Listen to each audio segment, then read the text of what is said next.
Hi friends, welcome back to Deepthi Telugu ఇంటి రుచులు. Andhra special వంటలో చాలా రుచిగా ఉంటుంది వంకాయ బజ్జీ. వంకాయ బజ్జీ రోటీ, రైస్ లేకపోతే దోశకి చాలా పర్ఫెక్ట్ సైడ్ డిష్. మనం లేట్ చేయకుండా వంకాయ బజ్జీ ఎలా చేయాలో చూసేద్దాం. వంకాయలో స్టఫింగ్ చేయడానికి మసాలా ప్రిపేర్ చేసుకుందాం. ముందుగా మిక్సీ జార్ తీసుకొని అందులో మనకు సరిపడంత రెడ్ చిల్లీ పౌడర్ని, అలాగే 2 టేబుల్ స్పూన్ ధనియాలు, అలాగే 6-7 వెల్లుల్లి, డ్రై కొబ్బరిని, 1/2 స్పూన్ సాల్ట్ని తీసుకోవాలండి. వీటన్నిటిని గ్రైండ్ చేసి ఉంచుకోవాలి. వంకాయ బజ్జీ చేయడానికి మనం వంకాయల్ని చాలా చిన్న సైజుగా ఉన్న వంకాయల్ని తీసుకోవాలండి. నాకైతే ఇవే అవైలబుల్గా ఉన్నాయి. మీకు ఇంకా చిన్న సైజులో అవైలబుల్గా ఉంటే మీరు అవే తీసుకోండి. ఈ వంకాయల్ని మనం గుత్తొంకాయ కర్రీకి ఎలా కట్ చేసుకుంటామో అలా కట్ చేసుకోవాలండి. వంకాయల్ని ఇలా 4 లేయర్స్గా కట్ చేసుకోవాలి. మ్యాక్సిమం వంకాయల్లో పుచ్చు ఉంటాయి కాబట్టి చెక్ చేసుకోండి కట్ చేసుకునే టైంలో. మనం అన్ని వంకాయల్ని ఇలాగే కట్ చేసుకొని స్టవ్ వెలిగించి ఒక బౌల్ తీసుకొని అందులో వాటర్ పోసి, వాటర్ హీట్ అయిన తర్వాత 1 table spoon oil, 1 table spoon salt వేసుకోవాలి. ఇప్పుడు మనం కట్ చేసి పెట్టుకున్న వంకాయలన్నీ తీసుకొని ఇందులో వేసుకోవాలండి. ఈ వంకాయల్ని 2 మినిట్స్ హై ఫ్లేమ్ పెట్టి బాయిల్ చేయండి. 50% మాత్రమే మనం వంకాయల్ని బాయిల్ చేసుకోవాలండి. వంకాయ బజ్జీ చేయడానికి మనం పిండిని ప్రిపేర్ చేసుకుందాం. మన వంకాయలకు సరిపడంత శనగపిండిని తీసుకొని అందులో సాల్ట్, జీలకర్ర, రెడ్ చిల్లీ పౌడర్ లైట్గా వేసుకోవాలండి. వీటన్నిటిని పిండిలో కలిసిపోయేలాగా మనం మొత్తం బాగా మిక్స్ చేసుకోవాలండి.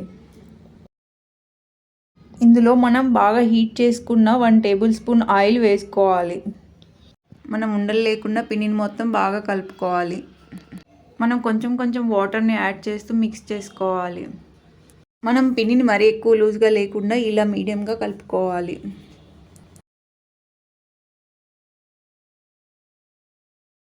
ఇప్పుడు మనం బాయిల్ చేసుకున్న ఈ వంకాయలన్నిటిని తీసుకుందాం.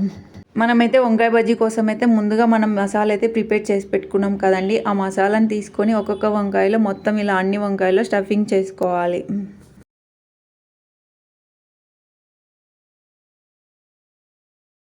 ఒక ప్యాన్ తీసుకొని అందులో ఆయిల్ వేసి ఆయిల్ హీట్ అవ్వనివ్వండి. ఆయిల్ హీట్ అయిందా లేదా అని ముందుగా మనం కొంచెం వేసి చెక్ చేద్దాం.